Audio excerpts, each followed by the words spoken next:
Come, Spirit of God, come from the four winds and bless this 153rd commencement celebration of Pacific School of Religion in Berkeley, California. Come, Holy Spirit, and hover over us as you did over the chaos at the beginning of time to bring forth the wonders of creation. Come from the four winds, O Spirit, just as you did at Elijah's bidding in a valley full of dry bones. Enfold us with the breath of life. Come, Holy Spirit, just as you did to raise radical prophet Jesus from the dead. Come and raise us to the many different ministries of service and justice to which you have called us for the thriving and flourishing of life. Come from the four winds, O Spirit of God, and assure us that no manner of physical distancing can separate us from God or from each other.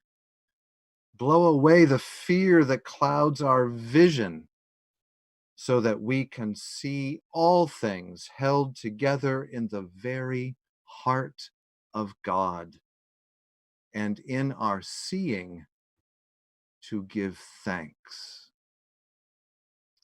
Amen.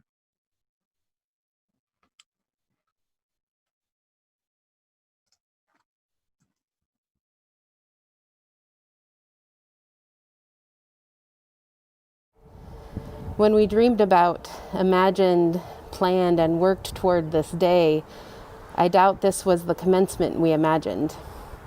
And there is grief for all of us in what has been lost to this coronavirus in so many ways, large and small. Yet this space of endings and new beginnings, this moment on the cusp of what has been and what will be, is all the more sacred for what it is not and what it is now.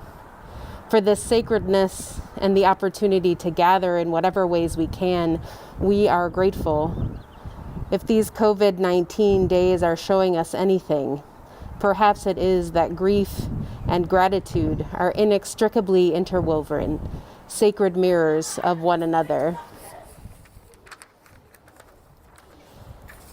And so as we begin this commencement that we could not have imagined, we do so by naming our grief and our gratitude. Using the ancient form of ingathering that is part of many indigenous and earth-based traditions of calling the directions, we call on the power of the Spirit that flows to us and in us from the four directions to hold all that we are and all that we bring into this sacred space, making us a beloved community, becoming our visions in a world that yearns for insight and imagination. You are invited to rise as you are willing and able in body, mind, and spirit, and face the direction being named. I invite us to turn to the east, the direction from which the new day comes. Holy One, whose spirit comes to us on the winds of the east.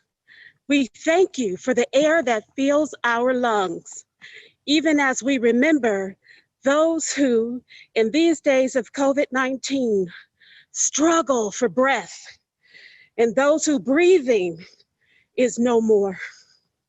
In our gratitude and our grief, we call out their names. We call on the power, the life-giving power of the air to restore what has been broken and create anew what can never return.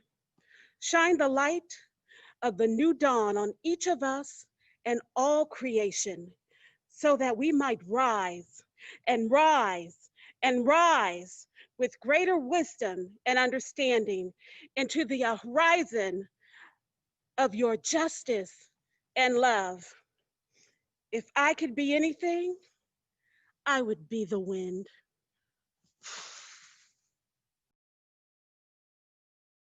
I invite us now to turn to the south. We call out to the powers of the south, to the power of our sibling sun and its golden beam. It is here in the southern sky where we feel the warm and life-giving embrace that nourishes all creation. Additionally, facing the south, we call out to the power of our sibling wind and its guiding spirit. In our time of grief, we yearn for your embrace and for hearts strangely warmed. And in unending gratitude, we enter this holy time of change, trusting that wind that blows wherever it pleases. In gratitude and in grief, we take this moment now to name those people who show us the ways of life. Embolden our hearts with your passion for a world of flourishing for all. Move us forward with courage and faith. If I could be anything, I would be the wind. I now invite us to face the West. We call out to the powers of the West, the power of water, water that blesses, water that protects, water that soaks the earth. You are secret. You show us how to move in grief, pouring grief water in our heart, in our eyes. You show us how to move in gratitude, pouring gratitude water in our heart, in our eyes. In gratitude and grief, we lift the names of our beloved, to which our love flows, knowing that love will find its way back to us. May the water teach us that it is to be life for one another, and what it is to flow with love and compassion in a beautiful and breaking world. If I could be anything, I will be the wind. I invite us now to face the north. We call out to the powers of the north, the power of the earth. This is a place of mountains and of winter. We welcome in the cold and cleansing winds from the north. We pray to be nourished and to be made new. We hold in our hearts the hardships experienced by all of those we love. We grieve for the known and unknown losses of this pandemic, and we hold space for the ungrieved losses of this time. In gratitude and in grief, we speak these out loud or in the silence of our hearts. Thank you, Sacred North, for teaching us patience and endurance. We release our fears and anxieties, our struggles and our suffering to your cleansing winds. We say thank you for all that teaches us, and we pray for insight, wisdom, and justice. If I could be anything, I would be the wind. I invite us now to turn to the center. Dwell in the spirit here. Feel the rootedness and the flow. Hold fast to the center of our joy. Hover over the deepest places where gratitude and grief mingle. Savor the struggle and the delight. This is holy ground. This is the place from which life emerges and to which life returns.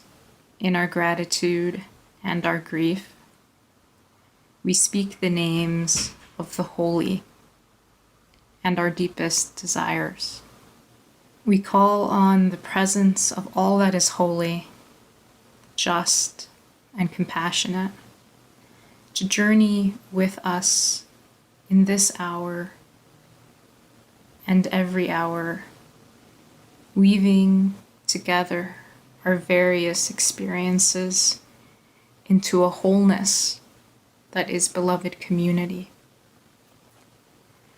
From our separate places, make us one, so that we might together embody the radical kinship in love and spirit and purpose. So may it be. If I could be anything, I would be the wind.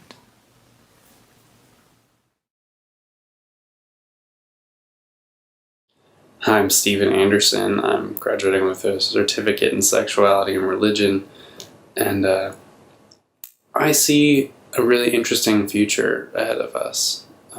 The present has been full of adversity and also a lot of people coming together and creating community, banding together for one another and helping each other. And I see the community of Christ in that. And my hope is that this time prepares all of us for the work of Christ at all times, that we can go out and create a community together and continue to do the work that we're doing now, not just go back to the way things were before. As it's gotten closer and closer to this day and this ceremony of commencement, I've been thinking a lot about how my journey at PSR started. I was 21, about to turn 22. I just graduated from undergrad, and I drove all the way here from Vermont, and I'd never been so far from my family. And my grandfather died very suddenly right before orientation started, and I remember just feeling so alone out here. And over time, I came to feel really at home and really grateful for the community here. And my hope and vision for the future is that there are more spaces like this, and that there are more spaces where it's okay to feel and express grief, and that there are more spaces where grief can be held alongside love and gratitude. And I hope to take all that I've learned here with me and carry it in me always. It's so sad to be saying goodbye this way and to not all be together, but I'm grateful for everyone and everything, and I'm so grateful that I came here.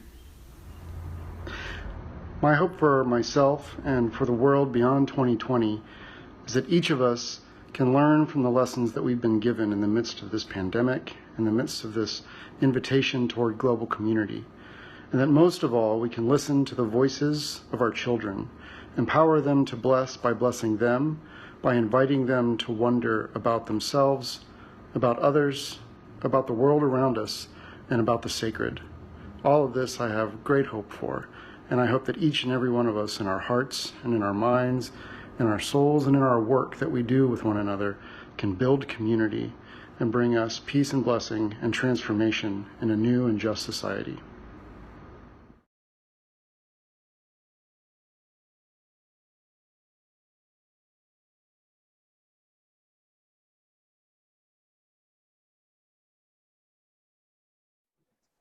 From the elders and the children, the old ones who dream dreams, and the young ones who see visions. We make our way. Alongside the ancestors and forebears, the huntings that we are responsible to, and the past that we are imagine anew. We point ourselves toward the rising.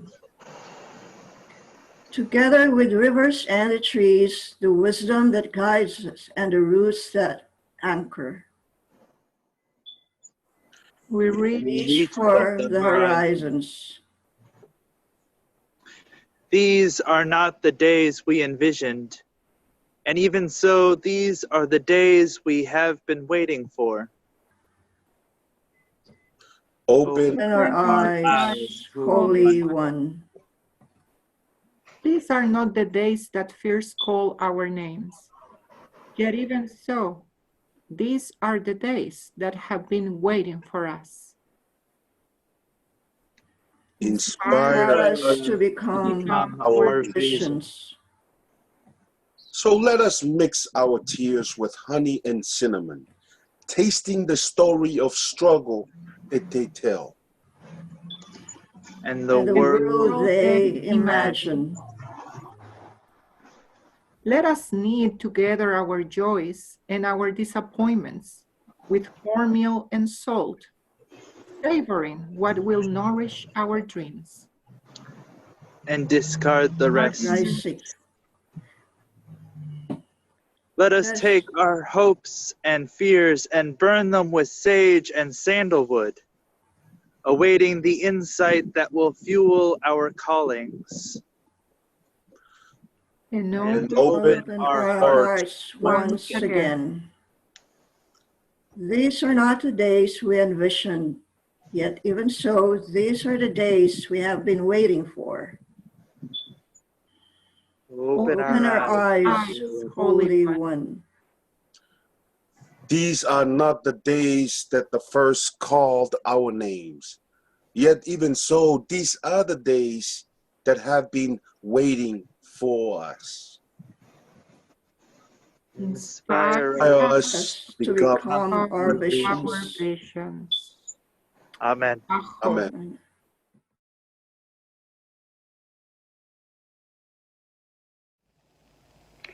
Good afternoon. My name is Catherine Shada, and for the past 2 years, I've been a Master's of Theological Studies student here at Pacific School of Religion. I initially applied to PSR out of an overwhelming sense that my next steps in life involved going to seminary. I understand now that this feeling was based out of a desire to engage with a community that asked me to think theologically about my own life, the lives of those around me, and society in general.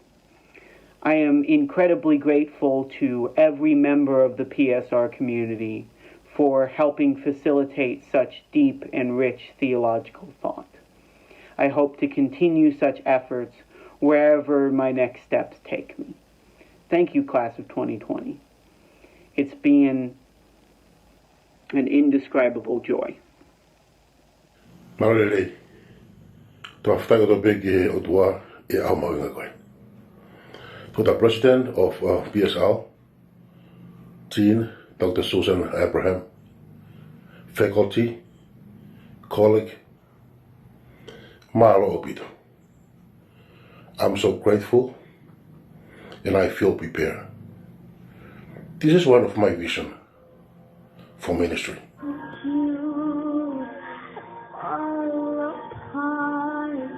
You're the one that guides my heart. Lord, I need you. Oh, I need you. Every hour I need you. By one defense, my little righteousness. Oh God, how I need you. In 2020, I would like to help build, create, and paint a bright, hope-filled, and inclusive future for all of us, especially those among us who are Asians, queer, transgender, and non-binary persons, and persons with disabilities. Make up a story, for your sake and ours. Tell us what the world has been to you in the dark places and in the light. Don't tell us what to believe, what to fear. Show us believe's white skirt and the stitch that unravels fear's call. Welcome to the 153rd commencement of the Pacific School of Religion, our first virtual commencement. I am David Vasquez-Levy, and I have the pleasure of serving as president at Pacific School of Religion. I shared these powerful words from Toni Morrison as we gathered for our opening chapel at the beginning of this academic year. Toni Morris's words have prophetically spoken to this unprecedented time, and they also articulate the callings of the remarkable class we celebrate today. She challenges us not to be driven by fear, but to imagine and to show in word and in action the belief and our convictions in a world that needs them so desperately. Dear class of 2020, you came to Holy Hill from journeys that began across the bay and around the world. When you came to PSR, we committed to you to do three things: to blow your mind, to embolden your heart, and to strengthen your hands. It is my prayer that your time with us has helped to frame the passions you care so deeply about into a larger whole. That you have explored the practices that will help you draw from a deeper well to sustain yourself and the communities you are called into. And that you have developed the necessary skills to elicit and bring about the new stories our world so desperately needs. As you go from this place to impact congregations, organizations, and communities, you join the distinguished ranks of PSR's spiritually rooted change makers. With gratitude for the ways you have helped to shape our community, we celebrate your accomplishments and the work of many who have helped you to achieve them. Congratulations, PSR Class of 2020. As the interim president and dean of the GTU, I am very pleased to bring you greetings on behalf of the Graduate Theological Union. Even though in-person commencement exercises have been suspended across the consortium, I am very happy to partake in your virtual graduation, which I'm sure we can make it as precious and meaningful as the traditional form. Normally, I like to begin any speech with a joke or a humorous remark, but I will skip for this format and spare you from some discomfort. Among the member schools, it's no secret that PSR played a special role in my years at the GTU while studying for my PhD. My advisor and mentor was a PSR faculty. My family and I lived in the PSR housing for 3 years, and I served as a TA and visiting instructor for 4 years. And I am forever grateful to those PSR students for shaping me into a good teacher, if I say so myself. Thank you. And I owe a great deal of debt to the PSR faculty for having the most influence in shaping my theology. For nearly 60 years now, the students in our member schools have been learning together, and the faculty and staff have been collaborating together to create something special on Holy Hill in the theological landscape. This remarkable consortium of schools, centers, and affiliates has given us a lot. The best theological library in the Western United States, arguably the most vibrant and diverse theological community in North America, and a pedagogical model of collaborative engagement across the differences. But the best gift of them all, the G2 Consortium has given to the world, is its students, you. Students who come to the G2 Consortium are blue-collar theologians who are not afraid of getting their hands and feet dirty.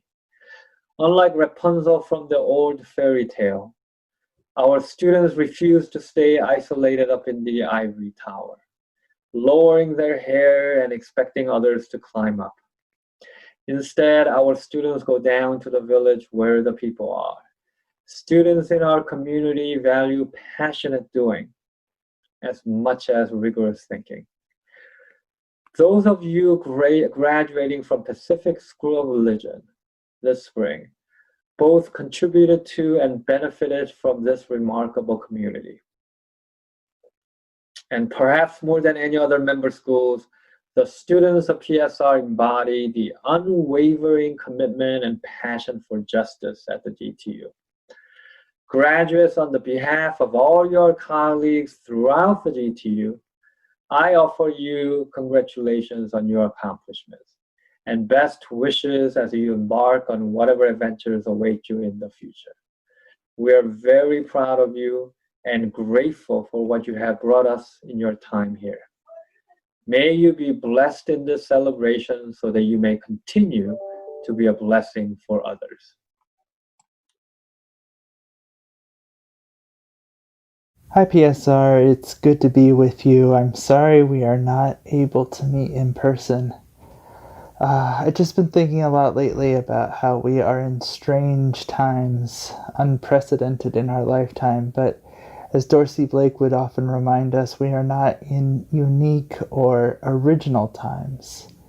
The things we are experiencing now may be new to us, but not to the vastness of humanity. So let us join with our ancestors to make meaning and to be an example for those who follow behind us. Keep taking care of yourself and each other. And remember that even if we are distant physically, there is no distance too far for love to span. So I'm proud of you. Keep up the good work and keep taking care of each other. Planet Soul orbits sun of compassion. Ancient wisdom of humanity brings us this clarity. In life's invisible but central spiritual economy, it is compassion that is the bottom line. The measure of all else. Compassion, caring for all the humans and other living beings. It is the quality of our compassion that gives everything meaning. Our soul is the essence of our life. Our soul orbits around the sun of this clear and true compassion. We suffer the loss of our soul both individually and collectively when we move to center our life around anything other than compassion. Money, power, pleasure, or stuff. Let us then harness all our aspirations individually and together to pull us closer and closer in our orbit around the sun of compassion. The leader in this new reality, I see myself as a mirror for people that reflect light into whatever darkness they encounter to keep their hopes alive. I stand as a sign carrier that directs people to a spiritual and emotional peace. I gladly hold a torch, lighting the path clouded by a trouble such as COVID-19 to lead his people into a hopeful, brighter future. As a servant, I want to be a community leader and a societal liberator, for I am encouraged to see a better day. That's right. I want to use all the resources that I have learned here to serve justice equally on both wealthy and the poor. I will be leading congregations through teaching, learning, and familiarizing with the voice of my sheep.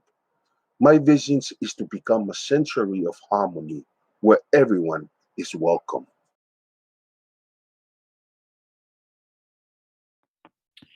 A reading from the letter to the Ephesians, chapter 1, verses 15 through 18. I will be reading in the Samoan language. Ua o whaalongolongo I lo o tō whaatuatua I le li'i o Yesu, mo lo o tō alofa I le aupa ia umalawa. O le mea lea o te le mapuai I le whaafetai ono o tō, o tauta ua o tō ia o te talo. Ina ia fwa I atu ia te o tō e le atua o lo o tō li'i o Yesu Keriso. O le tamā e ona le mamalu. Le anganga e ona le poto ma le whaalinga, e ala ai ona o tō I loa le lei o ia. Ia whaapupula ina mata o tō loto, ina ia o tō I loa le winga o le whaamoemoe o I lona wala au mai. Ma le winga o le whaaulanga mea, le lei o I lana tofinga o silisili mo le aupa ia. Le awhionga o le atua. Lectura a la carta de los Efesios, capítulo 1, versículos del 15 al 19.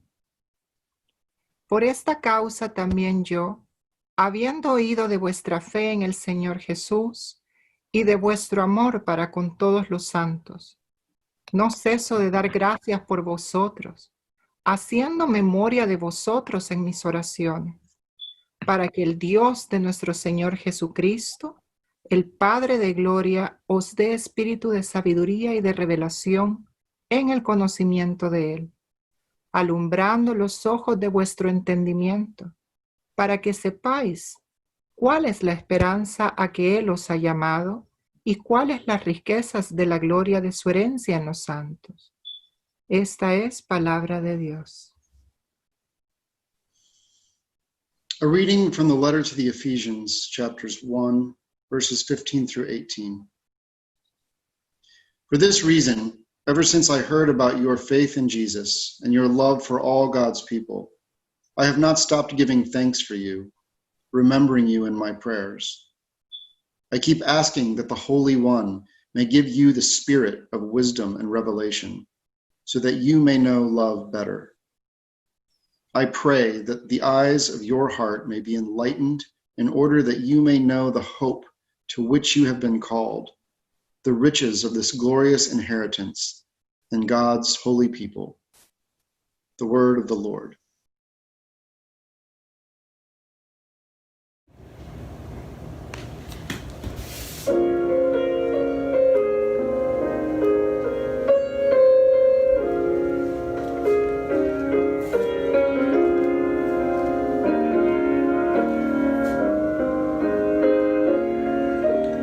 Lord, fill the eyes of my heart.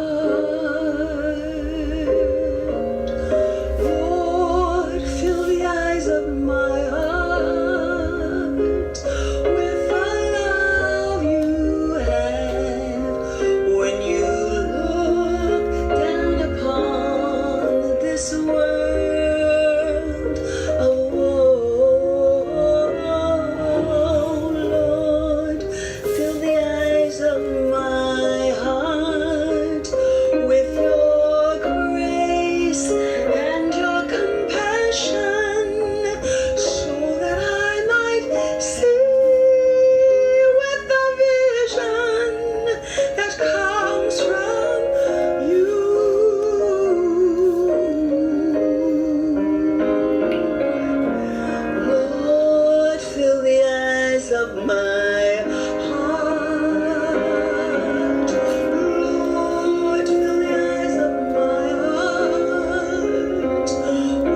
Good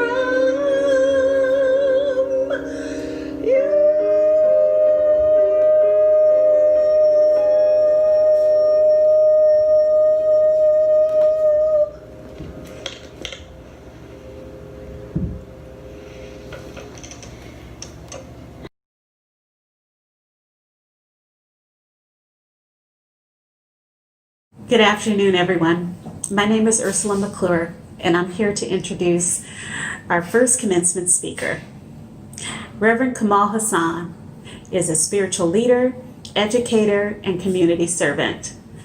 He currently serves as head of staff and minister of word and sacrament at Sojourner Truth Presbyterian Church in Richmond, California. This position he's held since 2008.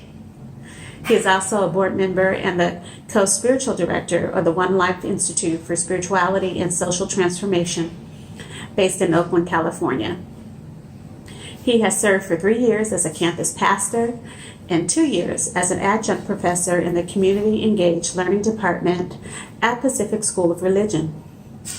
He served for 7 years for the Presbyterian Church USA, Office of the General Assembly, in a bilateral conversation with the Episcopal Church around the issue of full communion, and is a member of the Presbyterian Church USA Synod of the Pacific Self-Development of People Committee. Before these calls, Reverend Hassan spent more than 3 decades as both a public and private school educator, community organizer, and religious worker. He holds an AA degree in radio broadcasting from Los Angeles City College, a BA in history from California State University, Los Angeles, and an MDiv degree from San Francisco Theological Seminary. Reverend Hassan was born in Los Angeles, California, and came to the Bay Area in 1999 to attend seminary.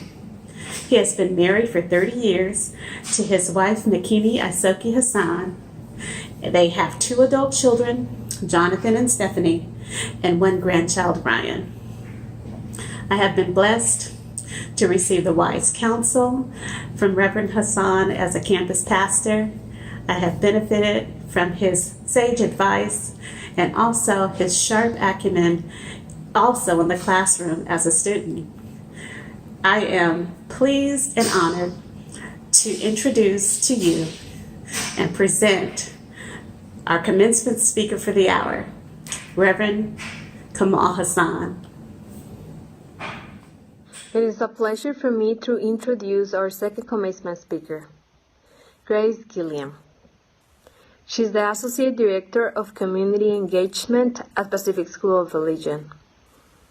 After more than a decade working in the fields of telecommunications and information technology as a communications tech, system analyst, and trainer, Grace Gilliam realized that just because you're good at something doesn't mean that's what you mean to do. This led her to an exploration into what vocation would be engaged, the Buddhist principle of work to alleviate the suffering in the world.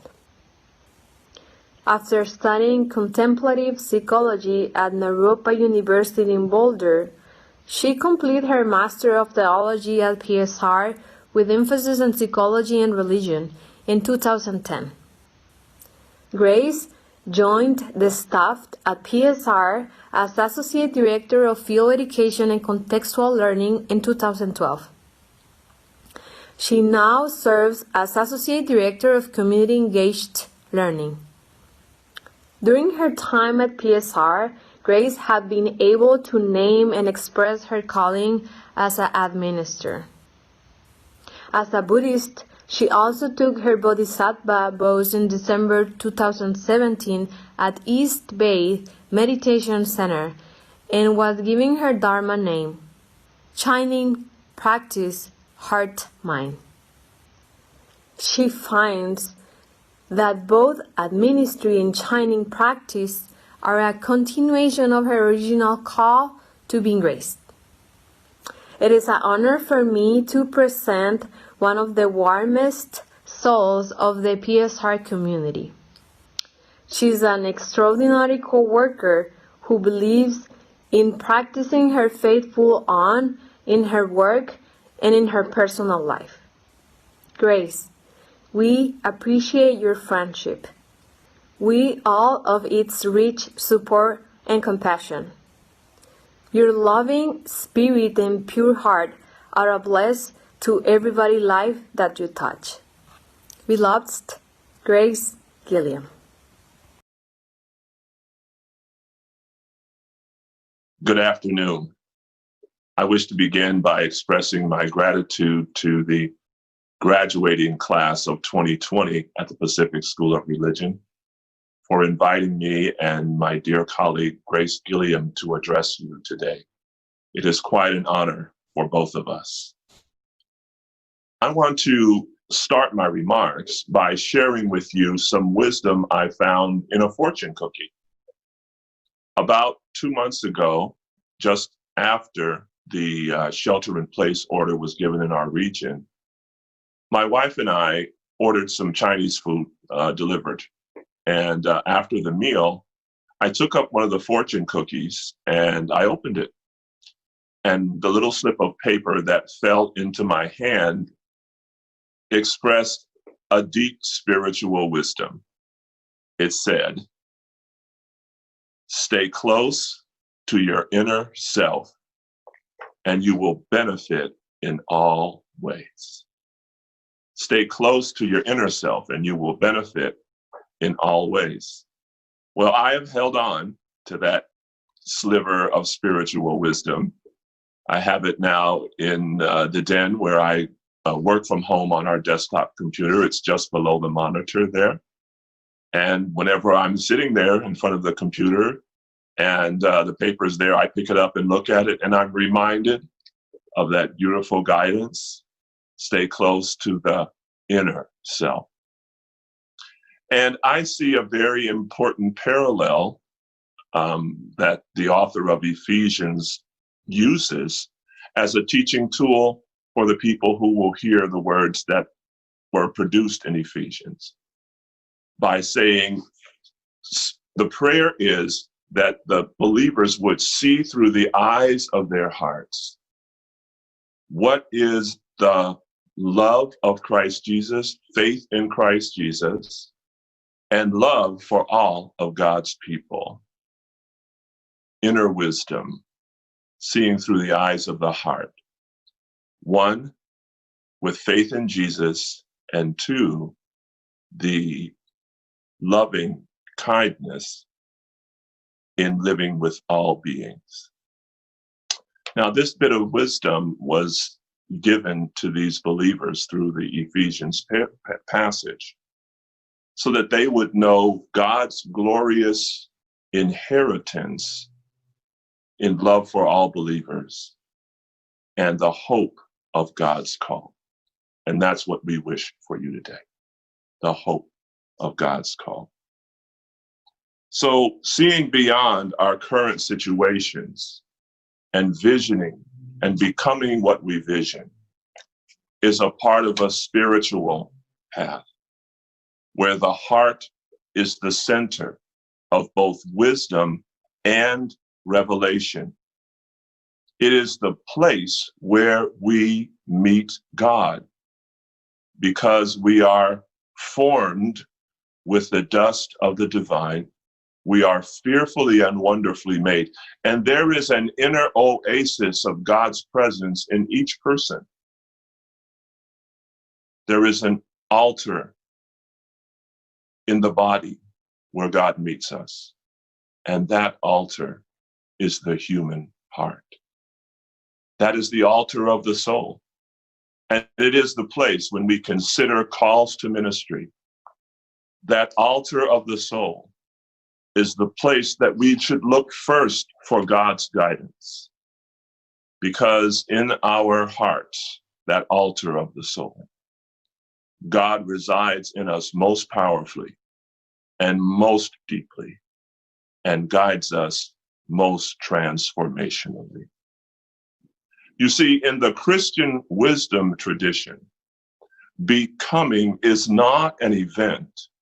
It is a process a process of practice, practice and praxis that is perpetual in the human life.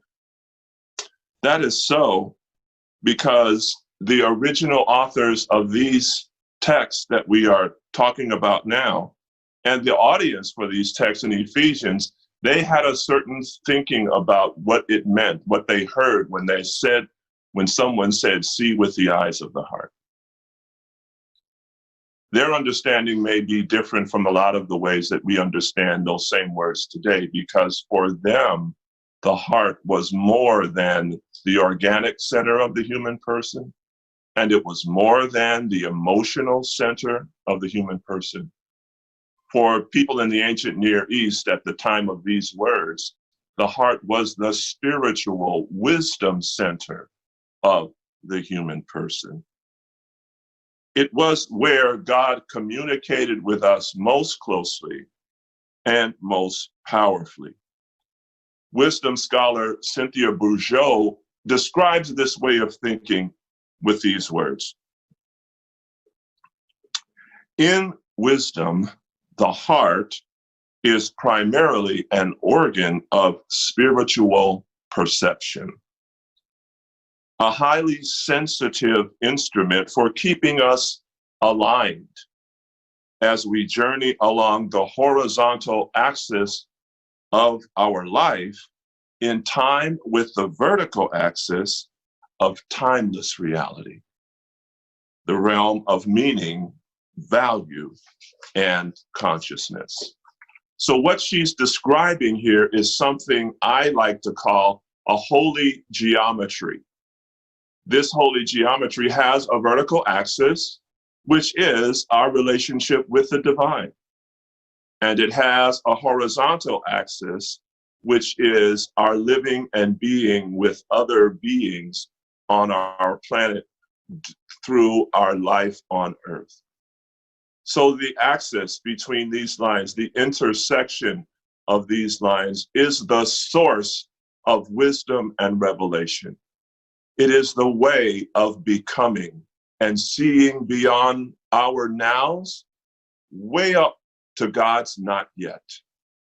This holy geometry, where the cross becomes not just a symbol of Jesus's triumph over death, but a symbol of our alignment with the divine and with the human.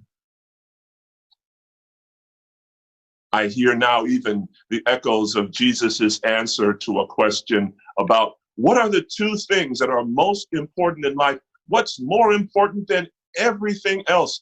And Jesus said, love the Lord your God with all your heart, your soul, and your mind, the vertical, and your neighbor as yourself, the horizontal, the holy geometry, the transformation point for living with the divine and with the human. And if this is the place we can occupy, then we can enter a kingdom and a kingdom not after we die, but as we are awakened, while we yet live. The hope of God's call and the love for all of God's people. So we have to be careful though, because if we fail to see through the eyes of our hearts, we can become entrapped, ensnared. We can become part of the machinery of hegemony that only reproduces social sins.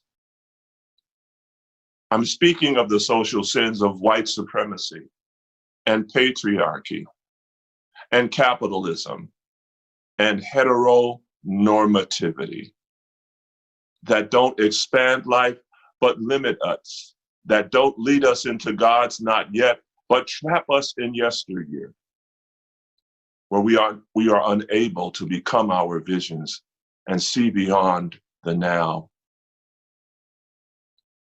that we become stuck and we can't move while at the same time our hearts are being poisoned.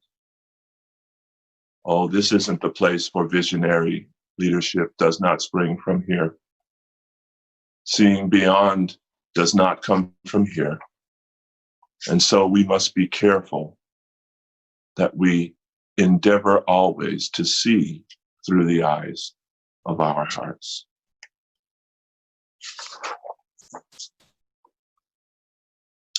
So becoming then is not a microwave. It unfolds little by little over time. And becoming also is never finished. It's never completed. And the reason for that is because it is tied to possibility. And possibility, siblings, never ends. It never runs out, and it is never used up. Possibility greets all creation with every sunrise. And possibility is wildly on the loose in the generative darknesses. Possibility. That which could happen is always there because it is tied to perpetual possibility. Perpetual meaning it just keeps on happening. What could happen, something new, is always possible. So as we grow in our ability to trust into and internalize the perpetuality of possibility, then we can become our visions. We can see beyond 2020, even in the midst of a global pandemic with all of the sickness and all of the dying and all of the illness and all of the uncertainty and the seismic shifts that have taken place in all of our lives. Even in the midst of crisis, possibility is perpetual. And it is creating things that we now know and do and say that we had never known, done, or said before. May that continue to be your future. Dear graduates, we send you out now into a world, oh, so fundamentally changed from the one we knew even at the beginning of this school year in 2019. But that is a good thing. It's a good thing because of the perpetuality of possibility, which will find you and locate you when you see through the eyes of your heart. So be new to this and be true to this. Be about that life seen through the eyes of your heart so that you will know the faith, the height, the depth, the length, and breadth of the faith. That you will know the hope of God's call and the richness of God's inheritance among believers. Peace and blessings unto you. Cool runnings. Peace be the journey. Congratulations. Thank you, Pastor Kamal, for that beautiful address. It just highlights how honored I feel to be asked by this graduating class to make this address with Pastor Kamal Hassan. Yes, I can speak from my heart now. My education at PSR did not stop when I received a Master of Theological Studies degree in 2010. I came on staff in 2012 and proceeded to engage in increasingly deep, thoughtful, passionate, and relevant conversations with students, many of you, faculty, staff, trustees, communities, and collaborators. I have come to realize just how much PSR guided and continues to guide me in cultivating an expanding wellspring of informed concern and curiosity about the state of our world, and with the inspiration to find my place in healing and sustaining all beings and the earth that provides for them. Now, I am not asking you to believe me about how PSR shaped me. I am inviting you to reflect on your own formational journey at PSR with some promptings from me, using your own self-knowing, concern, and curiosity. Especially now, as you not only engage in a significant milestone on that journey in this non-traditional yet necessary way, but also as you continue your journey into a world that is unraveling rapidly as it arrives where it has been headed for too long. Okay, take a breath.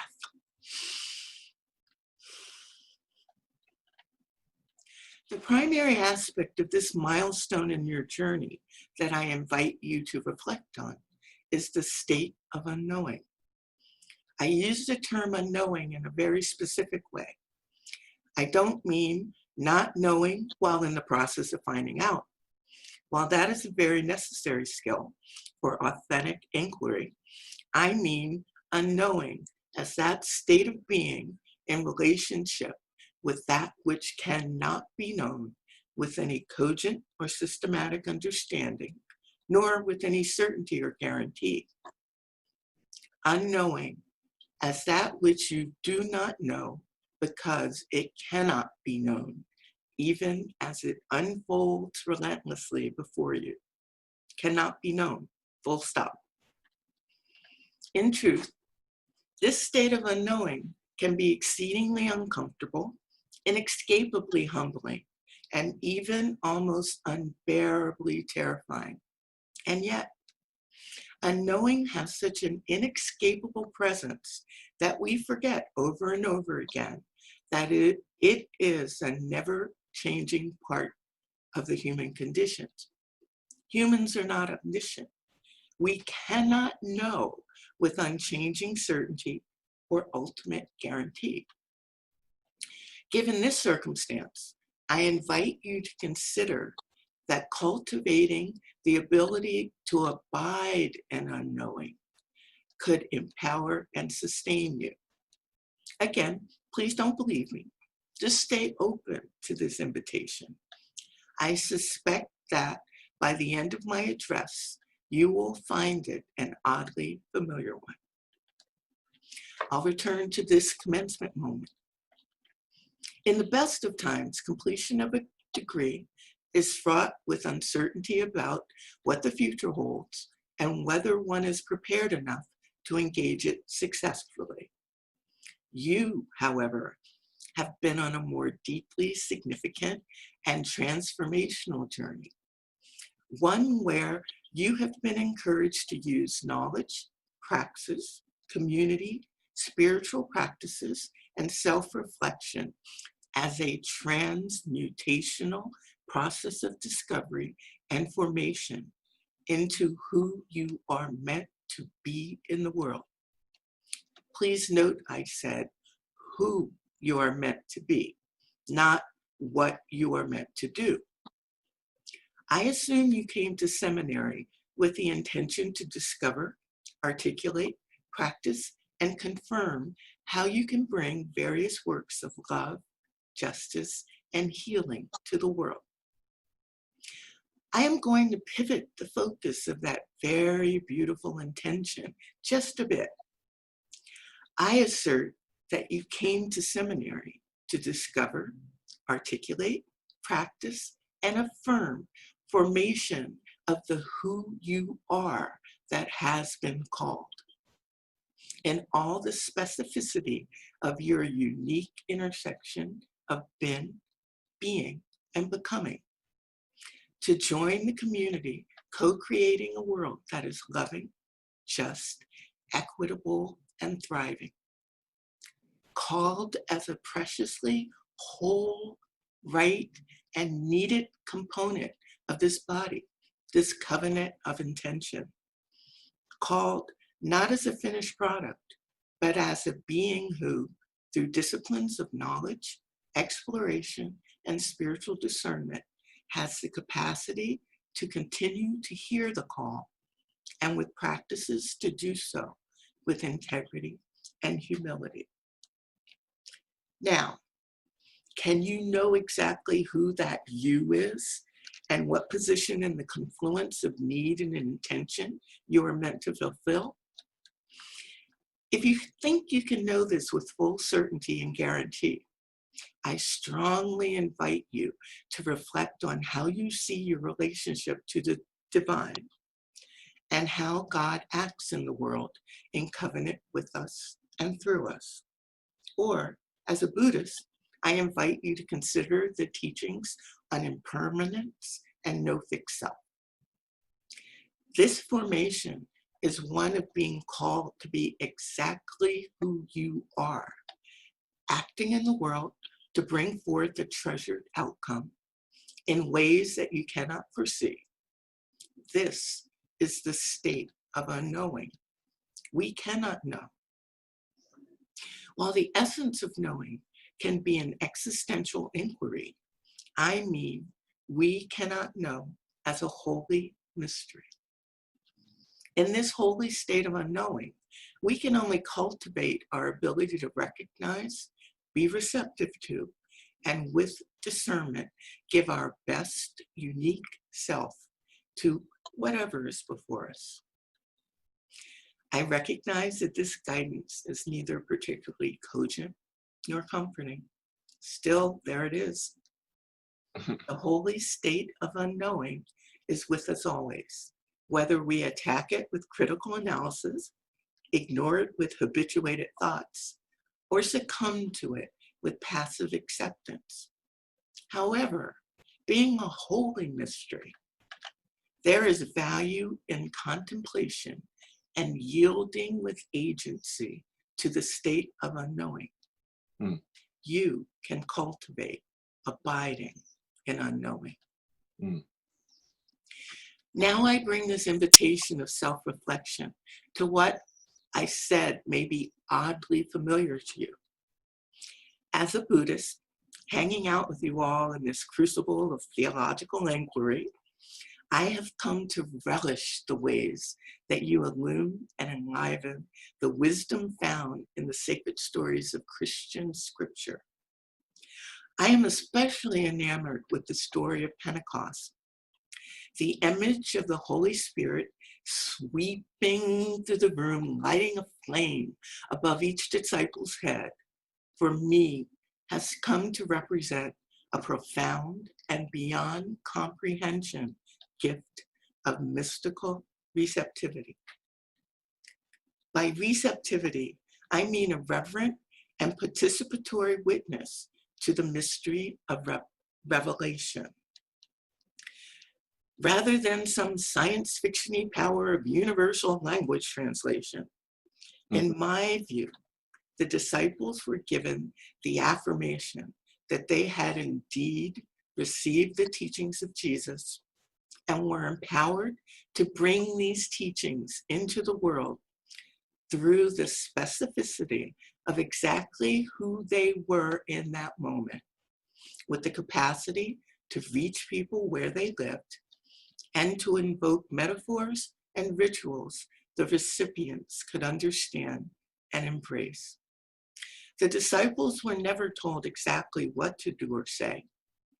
They were empowered to trust that they each, using insights from their own life experiences and perceptions and inspiration from their embodied connection to Christ's teachings, they held the capacity to discover what to do by stepping out into the world as themselves, filled with that trust.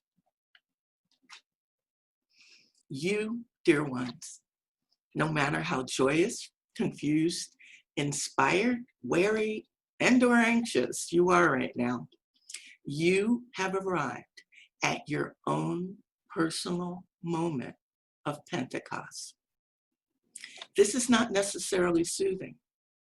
It is powerful beyond immediate comprehension. I invite you to let this openness to the mystery of revelation blossom within you. Continuing with my oddly familiar point of self-reflection, I repeat, the disciples were empowered to trust that they each, in their specific beingness, held the capacity to discover what to do by stepping out into the world as themselves filled with that trust.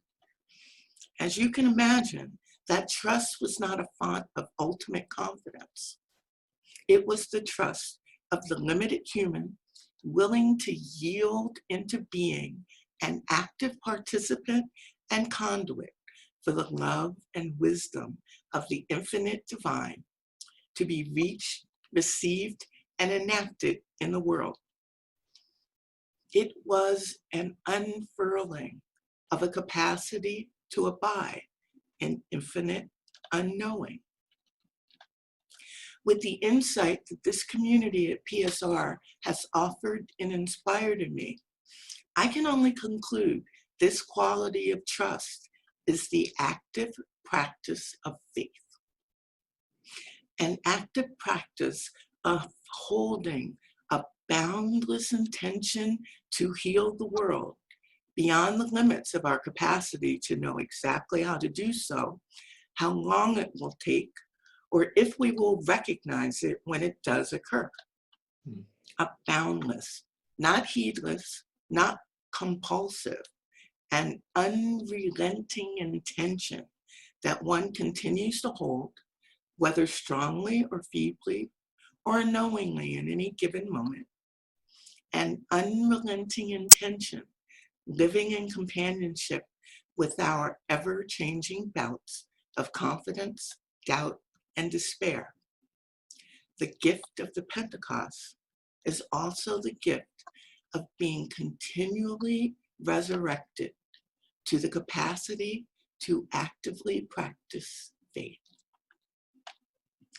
So, my invitation is for you to contemplate and cultivate within yourselves the unquenchable fire of the gift that you can actively practice faith through abiding in unknowing. You, dear ones, have worked hard to be awakened into this gift. Please allow yourselves to celebrate arriving here and rest, whether wholeheartedly or fleetingly, in this achievement. You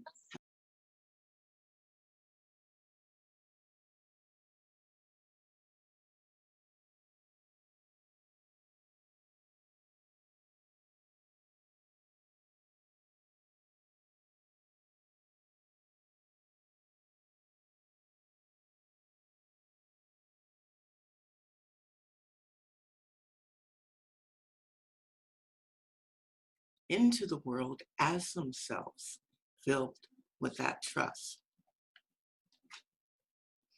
You, dear ones, no matter how joyous, confused, inspired, wary, and or anxious you are right now, you have arrived at your own personal moment of Pentecost. This is not necessarily soothing. It is powerful beyond immediate comprehension. I invite you to let this openness to the mystery of revelation blossom within you. Continuing with my oddly familiar point of self-reflection, I repeat, the disciples were empowered to trust that they each, in their specific beingness, held the capacity to discover what to do by stepping out into the world as themselves filled with that trust. As you can imagine, that trust was not a font of ultimate confidence. It was the trust of the limited human willing to yield into being an active participant and conduit for the love and wisdom of the infinite divine to be reached, received, and enacted in the world. It was an unfurling of a capacity to abide in infinite unknowing. With the insight that this community at PSR has offered and inspired in me, I can only conclude this quality of trust is the active practice of faith. An active practice of holding a boundless intention to heal the world beyond the limits of our capacity to know exactly how to do so, how long it will take, or if we will recognize it when it does occur. A boundless, not heedless, not compulsive, and unrelenting intention that one continues to hold, whether strongly or feebly or knowingly in any given moment. An unrelenting intention, living in companionship with our ever-changing bouts of confidence, doubt, and despair. The gift of the Pentecost is also the gift of being continually resurrected to the capacity to actively practice faith. So, my invitation is for you to contemplate and cultivate within yourselves the unquenchable fire of the gift that you can actively practice faith through abiding in unknowing. You, dear ones, have worked hard to be awakened into this gift.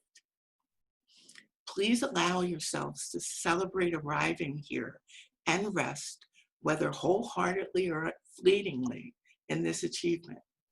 You have been true to your journey of responding to your call. Be joyful in this witness of your efforts. In closing, I want to offer the words of theologian Paul Tillich from Dynamics of Faith as another invitation for you to consider. This invitation is to recognize that faith is not something you acquire from outside of yourself. Rather, this capacity to abide as limited human in relationship with infinite unknowing is an integral and everlasting presence within each of us. It is at the radiant center of who you are. In respect for inclusivity of the spectrum of human gender identity, I will replace Tillich's use of man with our and us. Tillich says, as the ultimate is the ground of everything that is, so ultimate concern, faith, is the integrating center of the personal life. In the act of faith, every nerve of our body, every striving of our soul, every function of our spirit participate. But body, mind, and spirit are not three parts of us. They are dimensions of our being, always within each other. Faith, therefore, is not a matter of the mind in isolation, or of the soul in contrast to mind and body, or of the body alone. Faith is the centered movement of the whole personality towards something of ultimate meaning and significance. May you relish and be empowered by your capacity for ultimate concern in covenant with infinite unknowing. May you wildly celebrate your capacity to actively practice faith, true to being fully who you are called to be in this historic moment of unraveling and revelation. May it be so.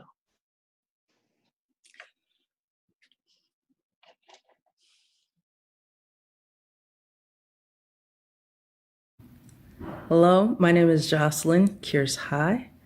I'm from York, Pennsylvania, and I'm a 2020 candidate in the MDiv Master and Certificate programs. My hope is to enter into parish ministry because my heart's desire is to walk alongside of people as they discover God through self-discovery. I thoroughly believe that social transformation begins with self-transformation. My hope is to help people find God in the sanctuary of their own souls so that they can live out their life's mission and their life's work, that they can love others as they learn to love themselves. I want to thank my loving wife, Shannon, for all of your support and walking alongside me on this seminary journey. I want to thank all of my family and friends, and I'd like to thank my church family at City of Refuge. I love you. Thank you for carrying me. Peace. Hola, mi nombre es Lucina López Pérez y a pesar de los retos a los que me tuve que enfrentar, me graduó de la maestría en transformación social en Berkeley, California, gracias a la divinidad y a las personas que estuvieron ahí para mí en estos 2 años y medio. Soy de Tijuana, Baja California, México y quiero servir a mi comunidad en proyectos binacionales que luchan por la transformación social. Hi, my name is Lucina Lopez Perez, and after many challenges, I'm about to graduate in the Master of Arts in Social Transformation at PSR. And I want to thank to the beautiful people who was there for me in these 2 years and a half. And I want to say I'm from Tijuana, Baja California, Mexico, and I want to serve my community in binational projects to fight for social justice. Well, life after seminary. Wow. I can't believe I'm finally here. My road has been an unprecedented one in the way of things that are supposed to go. But even that is a part of the lesson for me in my journey, that God is in control. No matter what twists and turns happen along a perfectly planned path, you give God your plans, and what does God do? Take creative control. And I have to say that I would take nothing from my journey. I would trade nothing for it. I'm on my way. I have been commissioned, for lack of a better word, to be educated if I am going to go into this world as a minister of Jesus Christ. My bishop taught us, the more you know, the more God can use you.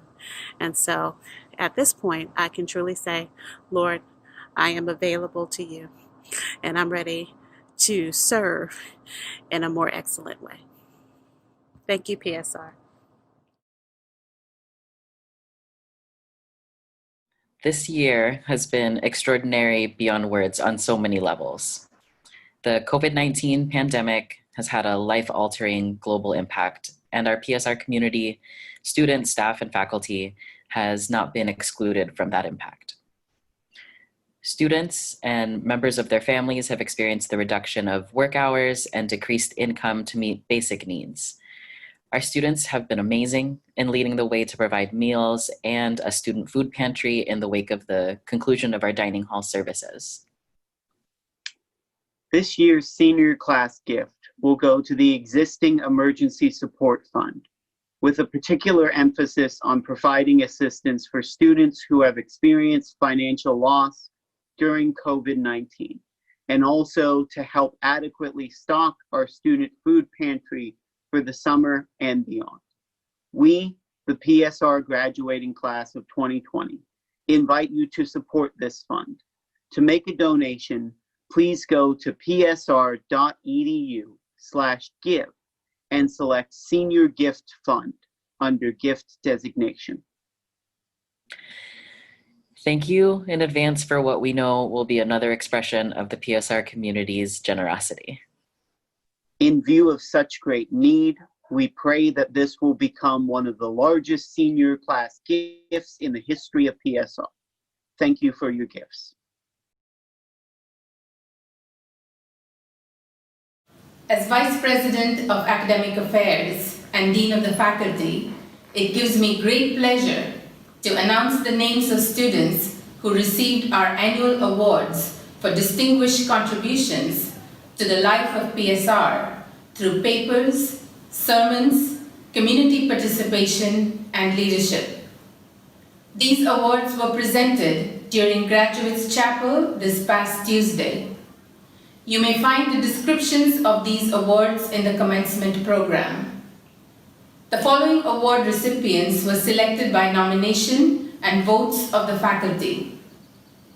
The Marcella Althaus Reed Award for the Best Student Essay in Queering Religion and Theology was presented to Jude Johnson. This year's Michael M. Mediola Prize in Ethics was presented to Jocelyn Kears High. The Frida Smith Preaching Award was presented to Cope Tani. The Paul Wesley Yinger Preaching Award was presented to Slam Trujillo. The recipients of this year's Koinonia Community Building Award was selected by the faculty from nominations submitted by PSR students, staff, and faculty. These awards were presented to Jude Johnson, Coke Tani, Yuris Martinez, and Lucina Lopez Perez. Congratulations to these students and to all of our students who are graduating today for their contributions to PSR. You will be sorely missed, but good luck to you. Thank you. Kwame, Igbo Kachano. My name is Reverend Father John Chibuike Ofo, a Catholic priest from Igbo land in Nigeria.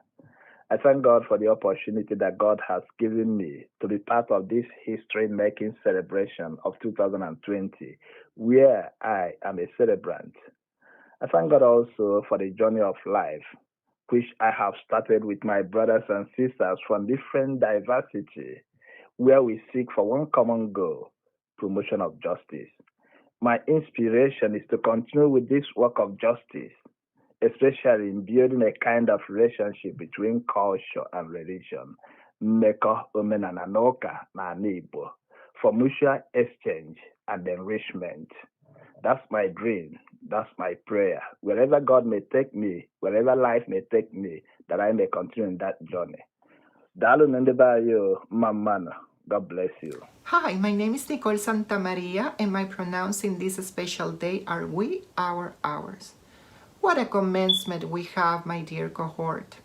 But I really believe that this virus has in it a denounce, but also an announce of new opportunities.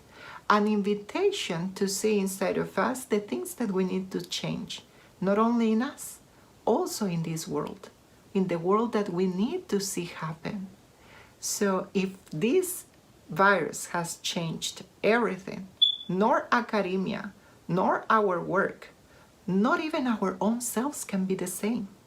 So for me, it is an invitation to continue dreaming collectively towards a new world where all lives are respected, included, celebrated, where all worlds fit in one world. So thank you to each one of you for all this journey. Congratulations, and may all be blessed. How do I see myself becoming my vision?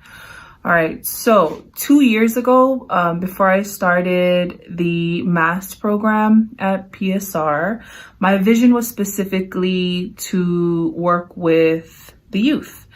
However, my journey at PSR has altered my vision. So 2 years later, my vision is to serve people of all ages. And I want to be able to be the type of leader that people of all ages can trust and rely on.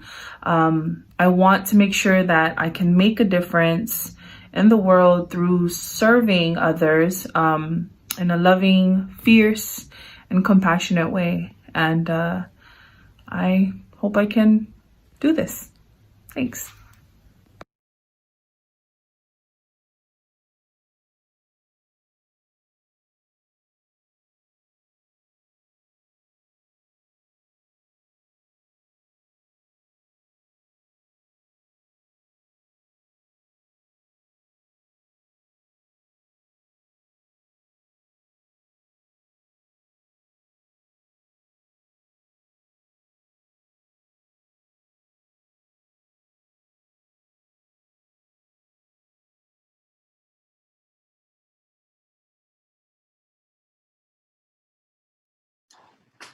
It is a delight to be with you. Well, this is not the way we imagined it. It is the way we are grateful to be able to gather across the Bay and around the world to celebrate the accomplishments of our graduating students. Again, my name is David Vasquez-Levy. I am delighted to gather here with you as I serve as president at Pacific School of Religion and to be joined by our academic dean, Susan Abraham, as we present the degrees to our students. I'm grateful for the many folks who have made this video and this virtual commencement possible, for all the work that they have done. And while we have attended to every detail we can think of to make this such a meaningful experience, I want to acknowledge that we may have a few glitches as we present the awards going forward. But I ask you to please take a moment to participate with us.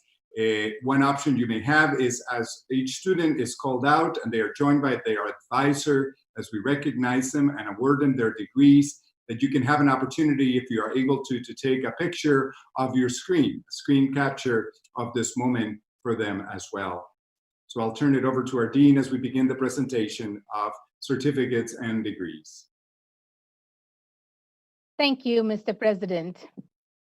It is my honor to present the following candidates for the Certificate of Theological Education for Leadership. Mr. President, because these students have completed a designated one-year online program of theological exploration and study, I am authorized to present them as candidates for the Certificate of Theological Education for Leadership.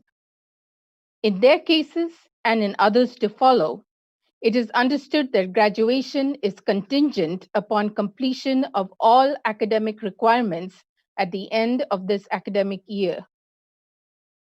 I confer upon each of those who are receiving the Certificate of Theological Education for Leadership with all the rights and privileges appertaining thereto. In witness thereof, I give you a certificate.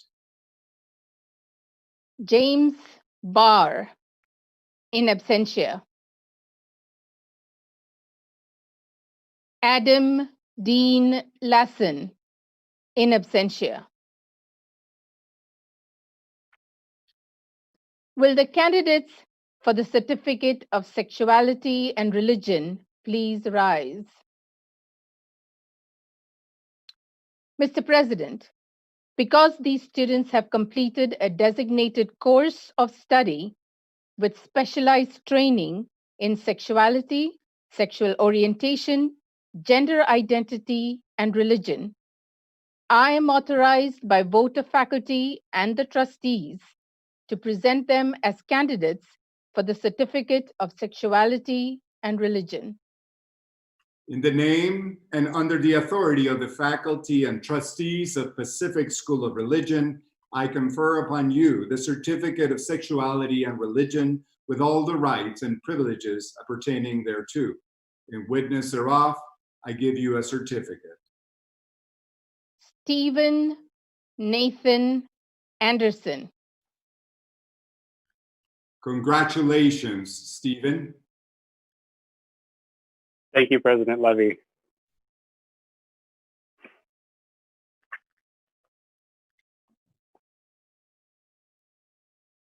Jude Johnson. Congratulations, Jude. Thank you.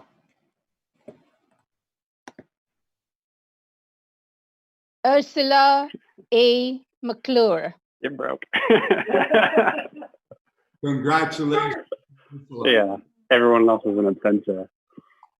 To God be the glory. Thank you.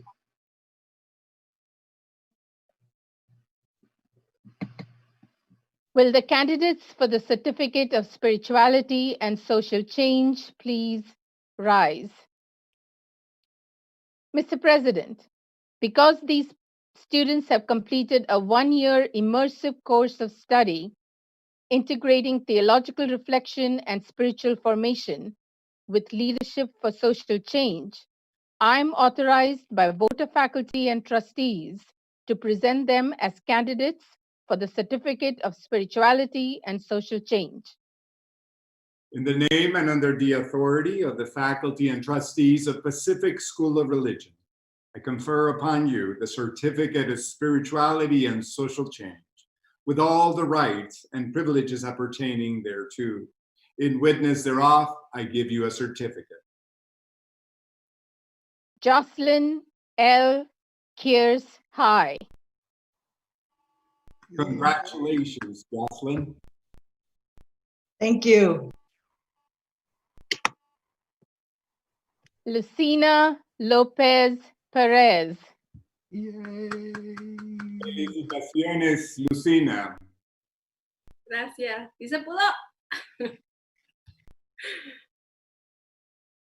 Nicole Santa Maria. Felicitaciones, Nicole. Gracias. Sharma Sapolu. Congratulations, Sharma. Thank you. Tough it tight.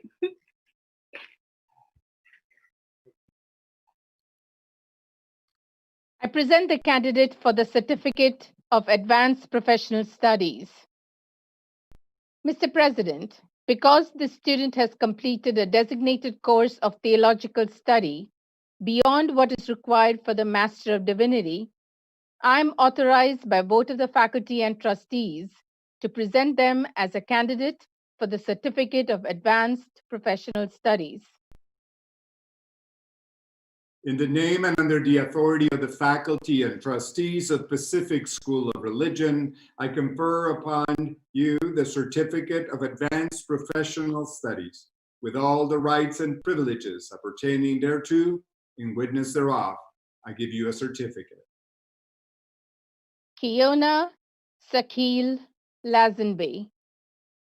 In absentia. Congratulations, Kiona. Will the candidates for the degree of Master of Arts in Social Transformation please rise? Mr. President, because these students have completed a prescribed 2-year course of theological study that equips students to think critically about socio-political dynamics and reflect constructively on the role played by religion and theological traditions in movements for social change, I am authorized by vote of the faculty and trustees to present them as candidates for the Master of Arts in Social Transformation. In the name and under the authority of the faculty and trustees of Pacific School of Religion, I confer upon you the certificate of I confer upon you the degree of Masters of Arts in Social Transformation, with all the rights and privileges appertaining thereto. In witness thereof, I give you a diploma and cause you to be invested with a hood for this degree. Drew Mark Johnson. Congratulations, Drew. Yay! All thanks to the uprising, beloved community. Jocelyn L. Kears High. Congratulations, Jocelyn. Thank you very much. Peace and blessings. Lucina Lopez Perez. Felicitaciones, Lucina. Estamos muy orgullosos. Gracias. Felicitaciones. Nicole Santa Maria. Felicitaciones, Nicole. Qué orgullo presentarte este diploma. Muchas gracias. Sharma Sapolu. Yay, Sharma!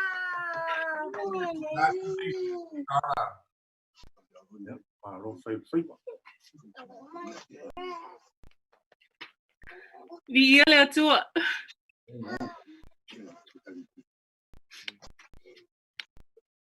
Teresa Schreider. Congratulations, Chair. Yay. Thank you.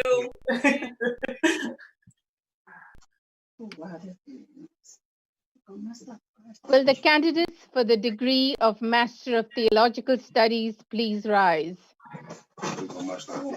Mr. President, because these students have completed a prescribed 2-year course of theological study, I am authorized by vote of the faculty and trustees to present them as candidates for the degree of Master of Theological Studies. In the name and under the authority of the faculty and trustees of Pacific School of Religion, I confer upon each of you the degree of Master of Theological Studies with all the rights and privileges appertaining thereto. In witness thereof, I give you a diploma and cause you to be invested with a hood for this degree. Catherine Seda. Congratulations, Catherine. Thank you, President Vasquez-Levy and Dean Abraham.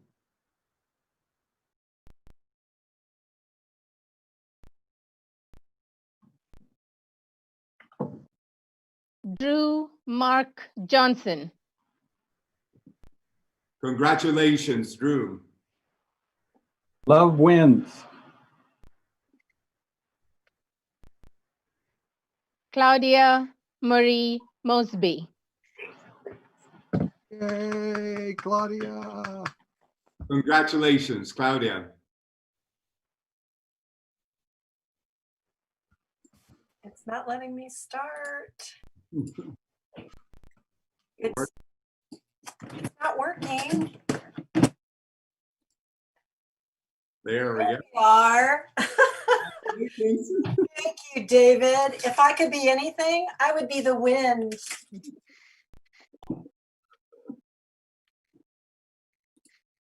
Will the candidates for the degree of Master of Divinity please rise?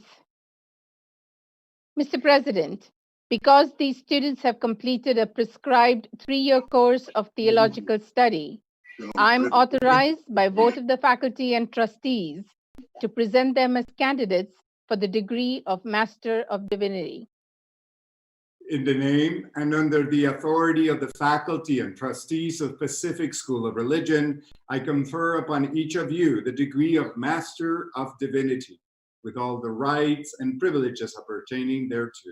In witness thereof, I give you a diploma and cause you to be invested with a hood for this degree.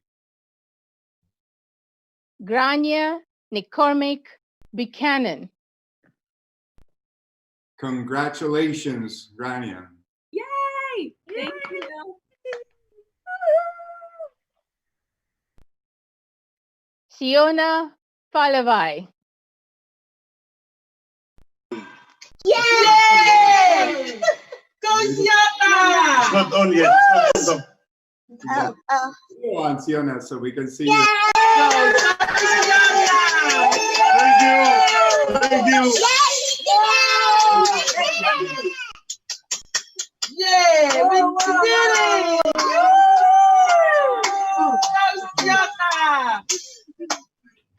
Thank you. Thank you. Josephina Gabuya. Yay. Congratulations, Jojo.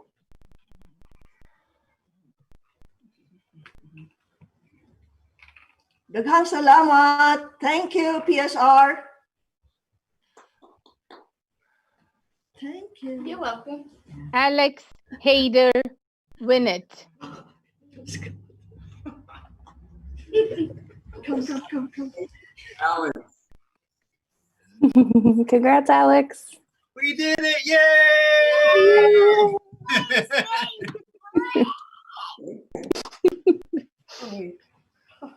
Jude Johnson.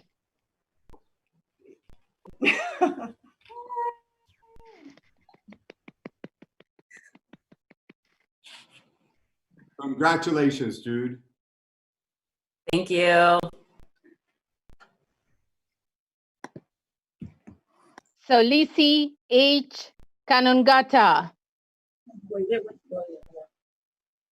Congratulations, Solisi.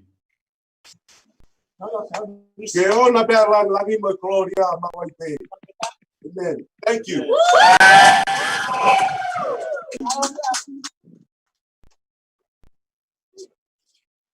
Jocelyn L. Kears High. Congratulations. Thank you very much. This was for the ancestors.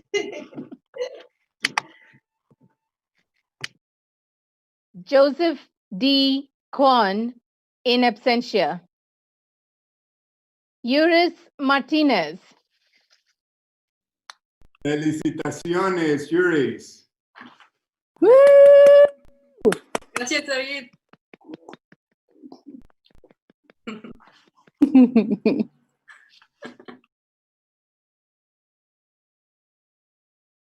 Ursula A. McClure. Yes.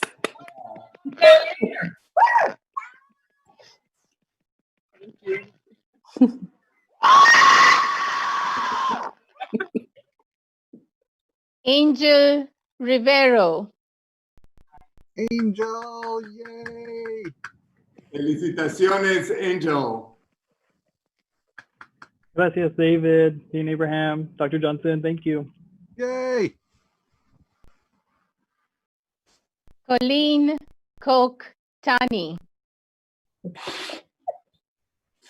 Congratulations. Congratulations, Coach. Thank you. Blessed be the body. Blessed be all bodies.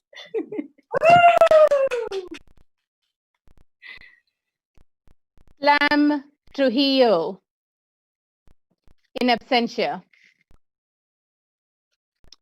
Will the candidates for the degree of Doctor of Ministry please rise?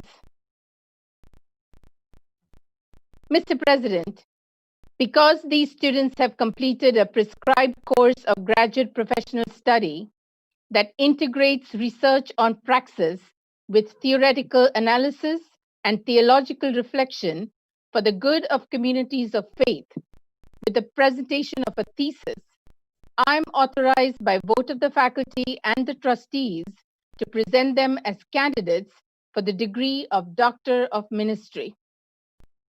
In the name and under the authority of the faculty and trustees of Pacific School of Religion, I confer upon each of you the degree of Doctor of Ministry, with all the rights and privileges appertaining thereto. In witness thereof, I give you a diploma and cause you to be invested with a hood for this degree. Ryan Colin Campbell. Congratulations, Ryan. Thank you very much. Inspiration from my son, Evan Joseph Campbell. God bless you all. I'm grateful. John C. Ofor. Congratulations, John. Thank you. Without the honor, Mamano.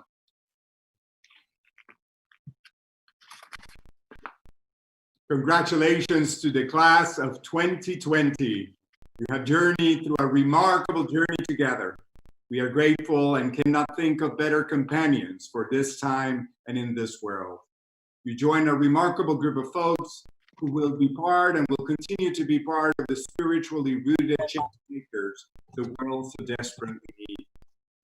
In the midst of this pandemic and under these circumstances, I am delighted that we have been able to be joined by your families in a new way to celebrate your accomplishments and this moment of commencement, the beginning of the next phase of your ministry. I invite the faculty of Pacific School of Religion to rise by turning their cameras on, that we may celebrate the class of 2020. Congratulations. Bendiciones a todos. Congratulations. Yay! Ursula and Angel and Coach. Jocelyn, Catherine. Woo! Yes. Fiona, yes. Alicia, Dharma. Woo! Thank you. invite the staff that is gathered with us as well as representatives of our broader staff to rise by turning their cameras on as we celebrate the class of 2020. Congratulations. Congratulations, everybody. So proud of all of you. Congratulations. Go change the Great world. job, you guys. Good job. Well done. Yeah. Shout out to Catherine. Shout out to all Shout out to Felici. Jocelyn. Love you. Yes. Lucina. Come back and visit people. Jocelyn. All of you guys. So proud of you guys. Right on. Yes, Jocelyn. Congratulations. Ursula. Woo, City of Refuge in the house. In the house.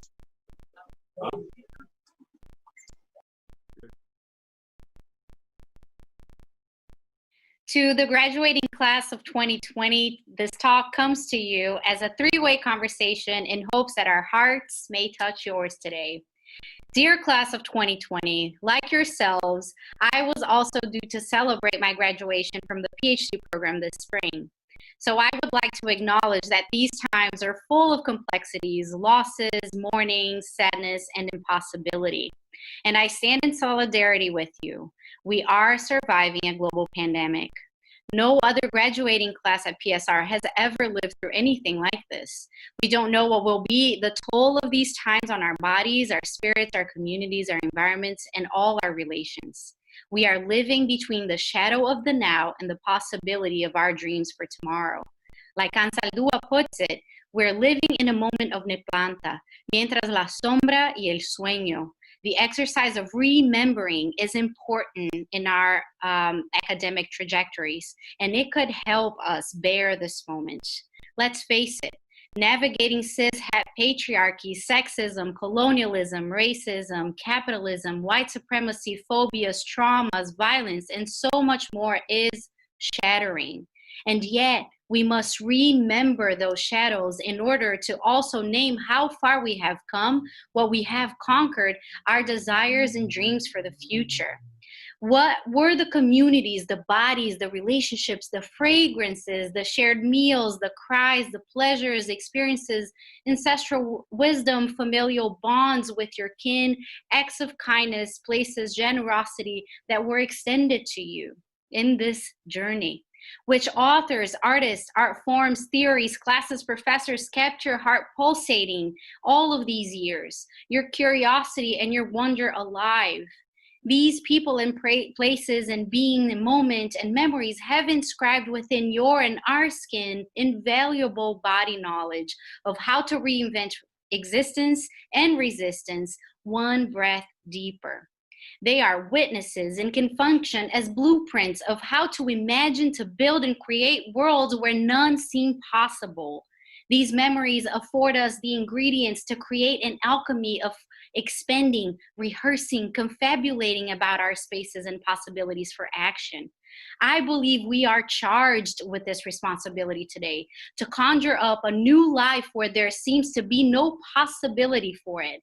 To Laura Perez, academic work is impregnated with this charge of remembering, synchronizing, aligning minds, body, spirit, the personal, the psychological, the communal, so that we can take on the insurmountable task of acting in the spheres that are social, cultural, religious, economic, decolonial, and geopolitical, and earth-centered. May we take this opportunity today to remember our languages, our places, our land, our people, our religion, ancestral traditions that make us pulsate with spiritual vitality, that reminds us of our desires, our longings, our hopes. May we continue to remember that our academic, creative, and religious practices are political, that the land beneath our feet and its peoples were colonized, that all beings, whether living or non-living, bear the right to a dignified and affectionate existence, that we can continue to commit to gathering the dismembered pieces of our stories, cultures, bodies, traditions, so we can continue to imagine and to create profusely and dangerously, that we have the capacity to imagine, speculate, rehearse, and intimate this world differently. Dear graduating class, may you remember that you bear the right to desire, to care, to joy, to fullness, to life, to pleasure. and that these elements safeguard the cosmic nutrients that sustain life, as Nora Naranjo Morse puts it. May we remember the sound of the genuine within, as Howard Thurman advises us, and may Ansal Dua continue to whisper into our ears that the place of Neplanta is impregnated with divine wisdom, spiritual power, and holy electricity.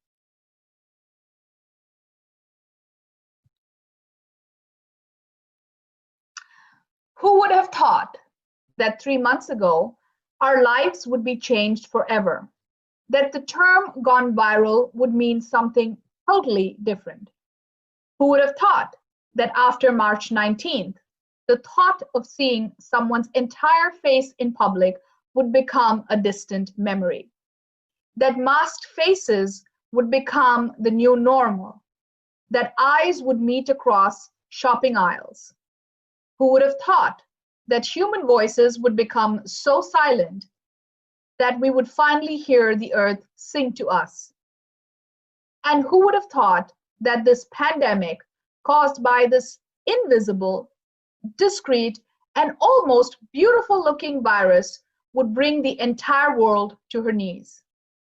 As our arrogance, greed, and recklessness towards nature, life, and each other is being dismantled and deconstructed, we are being asked to prioritize on what really matters and what is important. And every day we are being tested. Just as Jesus was driven into the wilderness in Mark 1, 12 to 13, and remained in isolation for 40 days, surrounded by only the wild animals, Satan, and the angels, we too have been driven into our homes and have been isolating for more than 40 days. And for some of us, we are beginning to see both angels and Satan as this quarantine drags on without an end in sight.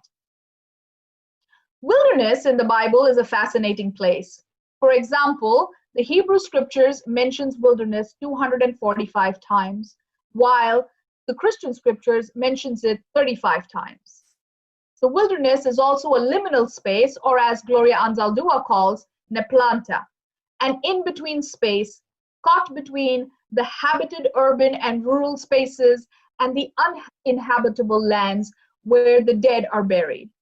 The wilderness becomes a true embodiment of the unstable, unpredictable, and precarious space that one enters to be transformed. The wilderness as a space of transformation is a bridge that connects the past and the future. It acts as a portal where one enters into solitary and reflects on the journeys of the past, while also imagining a new world and a new way of being. Anzaldúa writes, bridges are thresholds to other realities, archetypal, primal symbols of shifting consciousness.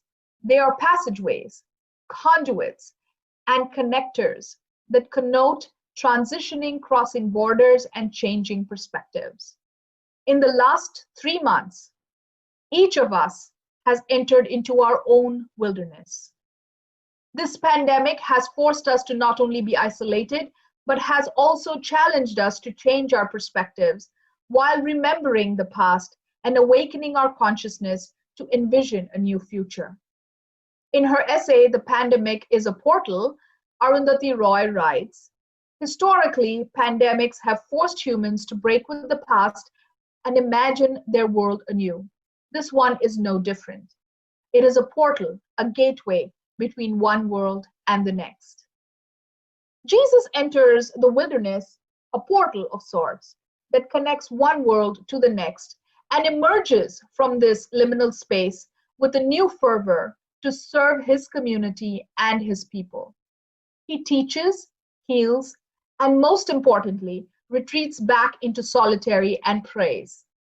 This pandemic is asking us to take the time and reflect on what kind of world we want to be when we emerge from this portal. As we graduate in these unprecedented times and under these extraordinary circumstances, we are being asked to serve and heal our communities. But I ask that we never forget this time of solitude, the liminal space, the Neplanta. And that, like Jesus, we remember to return back ever so often to that conduit, enter into that portal, and pray so that we may be transformed and emerge from our Neplanta with a renewed sense of energy and hope. I ask that we remember our past as we rewrite our future that imagines a world of brimming hope, love, and promise. A world that we are ready to fight for and defend. And if we stay very still, we close our eyes and concentrate real hard, we can hear her heart beating. Listen, she is already on her way.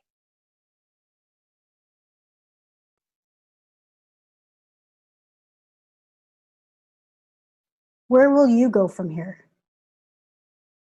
Dr. Juncker and Dr. Jacobs talked about remembering as an act of gathering our dismembered stories, cultures, bodies, and traditions so that we can create and imagine the new. As we prepare for the post-pandemic church while we remain in the liminal space of a zoomed in and distanced one, we must pause and consider what is essential. As Gloria Anzaldúa reminds us, this journey requires a crossing into something new. And to cross into the new space, something in us or of us must die before something else can be born. In this liminal space of a physically distant social reality, we must pause and consider what we must leave behind so that we can enter into our new reality with only the essentials. We cannot simply record the old ways of worship and sacrament. We must reinvent and take advantage of the new platforms and communication available to us. This takes a new creativity, a new imagination. This will take you, our dear graduates. The chasm goes beyond our technical savvy. You are at the forefront of church leadership that will usher in generations who understand social justice and human equity as more essential than a debate. Be encouraged, graduates. A new day is coming, and you are leading that change. The world you are graduating into is not the same as the one that you first began when you enrolled in PSR. Whatever reason you came here for may be even more important and urgent when you realized when you first enrolled. Many of us enrolled in seminary hoping to become better preachers, more practically equipped organizers and nonprofit leaders, and more brilliant theologians. And we do hope that's been part of your journey. But today, you are essential frontline spiritual caregivers. As faith leaders, we remember and regather our physically distanced members of our families, churches, and communities. So how do we gather community going forward? To imagine a new future of the church, I look at how the ethnic American church has survived in the past. Many of our ancestors knew hardships and they knew resilience. They were innovators and resistors, creators and organizers. They lived life as a village, whether in the Pacific Islands or on the concrete pavements of Philadelphia. They held on to each other as if their lives depended on it, because they did. They were thankful for what they had that day and were mindful to share with those in need. Now, I grew up in a Filipino-American United Methodist Church that is now 52 years old. Generations have come and gone through that church. And it is a church that my theology has been shaped. After the service, we always had potluck. We shared what we had with one another and celebrated in the abundance of our collective group. We remembered and treated each other as family. Everyone was an auntie or uncle or cousin to me in church. We remembered as Filipinos living in an individualistic American land. We connected to each other in more intimate ways than a handshake. We greeted each other with a kiss on the cheek. We were not socially distant. We were socially embedded with one another. My beloved community, this is the task before you as graduates today. You have the opportunity to remember us as communities of faith once again. Remind us that we can be socially embedded beings.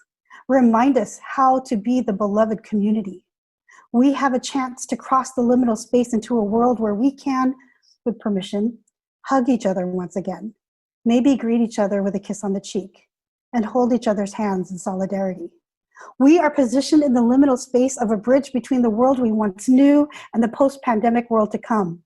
We need you. We need to hear your stories. We need to hear your pain. We need to hear your hope. We look for you for comfort and maybe even guidance in a world that is no longer familiar to us. We must leave behind what is non-essential and use our creative imagination to shape a church that is essential to the present moment and to the future. Anzaldúa speaks of this bridge crossing as both a barrier and a point of transformation. By crossing, you invite the turning point and initiate change. And change is never comfortable or easy or neat. But she encourages us to pray, repeat affirmations, take a deep breath, and step through the gate. We celebrate the education you have received today here at PSR, but you're not ready to cross the bridge because of your diploma. You are ready because we all go with you. Blessings and courage to all of you, our dear graduates.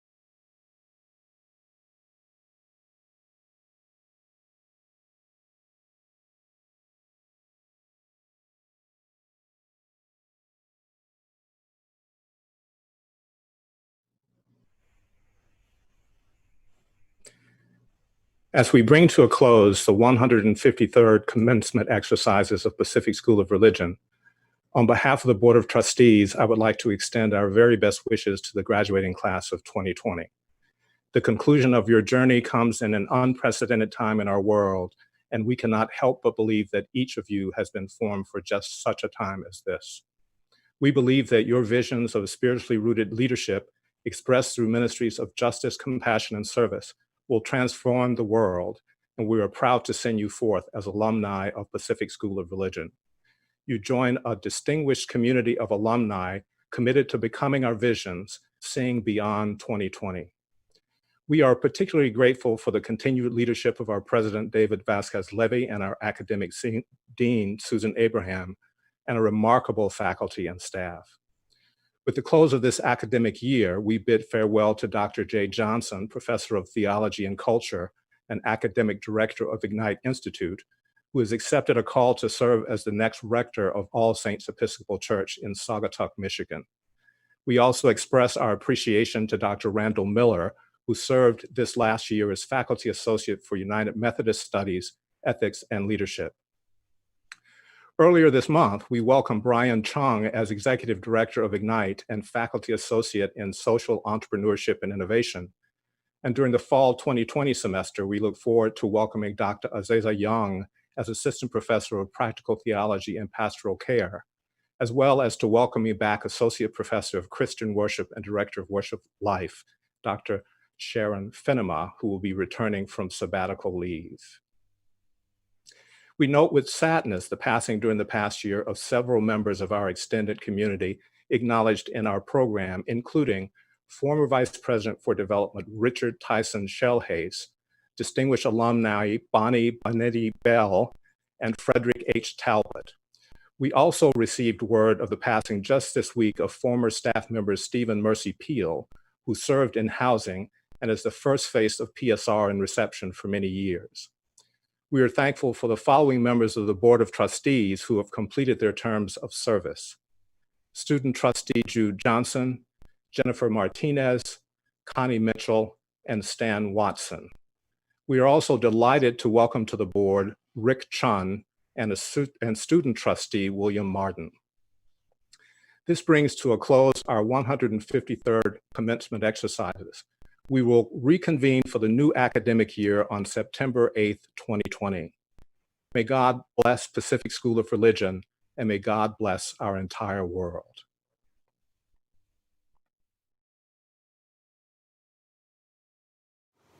So during one of my first classes at PSR, we introduced ourselves by sharing the name and birthplace of our mother's mother. So my grandmother, Florence, who I never met, was born in Washington, D.C. As a young, devout Catholic woman, she became an ambulance driver during the 1918 flu epidemic. Here's this picture of other women, not my grandmother, during that time at a DC ambulance station. They're wearing very cool boots. But these are women who showed up, who defied gender roles, who served, and who healed. But in 1918 in DC, if you were Black, you couldn't go to the whites-only emergency station. Here we are in COVID-19, 2020, over 100 years later, and we have the racism and bias still raging. So when asked, how do I see myself becoming my vision of justice? As a white woman in 2020, granddaughter of Florence, I am a hospital social worker and a health equity advocate. What I want to do is to show up during this crisis, embolden my ministry to make healthcare more just. As I dare to imagine life beyond 2020, I carry a prayer that we may bring or carry forward that which we are being given right now by a most unexpected and immense spiritual teacher named coronavirus. And that this teacher is revealing to us how deeply fragile, vulnerable, tender, priceless, and irreplaceable every single life is. And that we also long, how deeply in ourselves we long for togetherness and reunion. I also feel the instruction coming that we need to humble ourselves and open ourselves as never before to guidance from that holy mystery who can never be fully named. And that as we do that, we come to feel and hear and recognize the unique signature of that divine one within ourselves. And that we commit to engaging that signature and bringing it forth into shared space by whatever means necessary, and to bearing witness together into what that might become.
May God fill the eyes of your heart with divine unknowing, so that you can see with the vision that comes from above and within the uncharted, mysterious, yet luminous path of becoming. To the class of 2020, may God fill the eyes of your heart so that you can see with the vision that comes from above and from within. May all that you are and all that you do reflect the grace and compassion of the Holy One who has called you to see possibility beyond those things which appear to be impossible to bring into being. May the power of divine love, which is always at work in you, strengthen you to transcend barriers of division, exclusion, hatred, and injustice so that you become and build the kingdom of God on earth. And when the journey becomes difficult, may you feel the love and prayers of this community ever at your back like a gentle wind, to remind you that you are not alone, but that you are indeed surrounded by a great cloud of witnesses who believe in you and in the power of your visions. In our going out into the world now, let us give thanks to our God. And in solidarity with Brother John Wesley, let us commit passionately to do every good we can, in all the ways we can, through all the means we can, in all the places we can, to all the peoples we can, and in the patient grace and wonder of our God for as long as we ever can.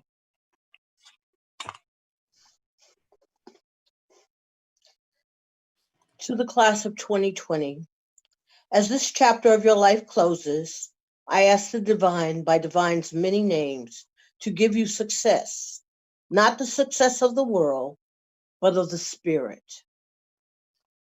I pray that you will laugh often and deeply, and win respect of intelligent people and the affection of children. I pray that you earn the appreciation of honest critics and endure the betrayal of false friends. I pray for you to appreciate beauty and to find the best in others. I pray that you will leave a world a bit better than you found it, whether by a smile, planting a garden, or redeeming a social condition. I ask divine to give you your life-changing grace, wisdom, and the joy of knowing even one life has breathed easier because you exist. May the God of creation embrace you with love,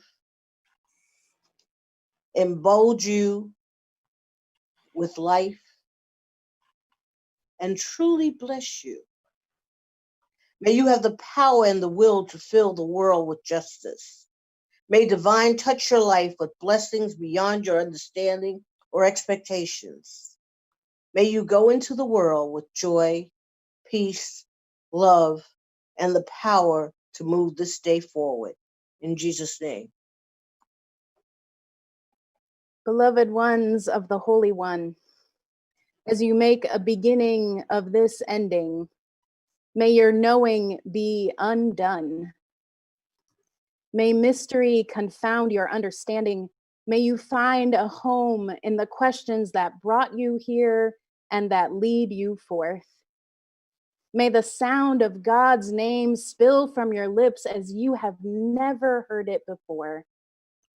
May you take the time to sit in the shards of all that is shattering, all that is crumbling, all that is falling apart, and discover what is emerging, what is becoming, what is rising as the new day. May all that is holy and just and compassionate embolden each of us with love, so that we might become more and more every day the future for which we hope and the visions that we have dreamed into life. Amen and Ashe. May it be so.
you.